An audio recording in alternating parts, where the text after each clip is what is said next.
La rédaction est au micro, Maria-Mireille et Leïla Samanes. C'est mardi 27 janvier. Merci de nous rejoindre. L'actualité espagnole reste marquée par la tragédie ferroviaire d'Adamuz qui a coûté la vie à 45 personnes. L'enquête se poursuit pour faire la lumière sur les faits. Nous vous dirons ce que l'on sait jusqu'à présent et comment cette tragédie affecte le pays. Marqué la plus importante foire internationale de tourisme FITUR. Plusieurs stands d'Andalusia n'ont pas ouvert et des roulements étaient présents. La foire a toutefois de nouveau été en succès. Elle s'est déroulée à Madrid du 21 au 25 janvier. C'est l'édition numéro 46 à laquelle on a assisté 255 000 visiteurs en 5 journées et qui a eu un impact économique à Madrid de plus de 500 millions d'euros. Nous sommes parlé à Tour et nous avons préparé une de ces parties de prélatoire dédiée au tourisme. Nous parlerons du défi du secteur et de la nécessité de changer vers un modèle de tourisme durable et aussi du tourisme idiomatique qui devient de plus en plus important.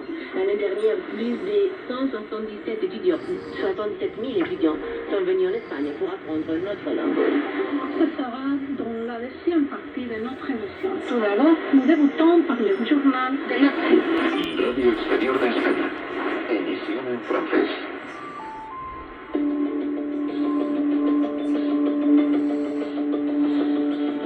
9 jours après l'accident ferroviaire d'Adamuz dans la province de Córdoba, les bilans des morts est finalement de 45 personnes. La plupart des personnes décédées voyageaient dans les deux premières voitures du train Alvia, celui qui est entré en collision avec le train Irio dérayé. Plusieurs vingtaines de personnes continuent à être hospitalisées, dont un mineur. 4 blessés restent en unité intensive. L'enquête visant à éclaircir les raisons de l'accident se poursuit. Le rapport préliminaire de la commission d'enquête sur les accidents ferroviaires désigne une défaillance de la voie comme l'hypothèse la plus probable de la tragédie. C'est une soudure cassée entre une nouvelle et une ancienne voie qui est au centre de l'enquête. La première date de 2023, l'ancienne de 1989. Il faudra étudier pourquoi elle s'est cassée et si l'éclatement aurait pu être évité. Ignacio Barrón est le président de la CIAF, la commission d'enquête.